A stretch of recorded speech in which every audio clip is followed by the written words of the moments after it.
इंडियाला 136 ते 145 आणि महायुतीला 129 ते 139 जागा मिळणार, तर इतरांचा आकडा 13 ते 23 पर्यंत जाण्याचा अंदाज. TV9 रिपोर्टर्स पोलनुसार महायुती मवियात काटेकी टक्कर, इतरांच्या हाती सत्तेच्या चाव्या जाण्याची शक्यता, तर 13 ते 23 अपक्ष येण्याचा अंदाज. TV9 रिपोर्टर्स पोलनुसार भाजपा 81 जागांसह सर्वात मोठा पक्ष, काँग्रेस 50 जागांसह दुसऱ्या क्रमांकाचा पक्ष होण्याची शक्यता, तर शिवसेना ठाकरे गटाला 44 जागांसह तिसरा क्रमांक.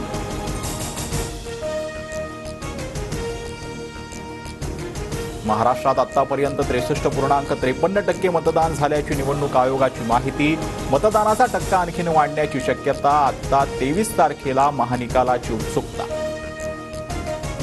मतदानाची टक्केवारी वाढते तेव्हा भाजपला फायदा होतो, त्यामुळे महायुतीलाही फायदा होईल, देवेंद्र फडणवीसांना विश्वास.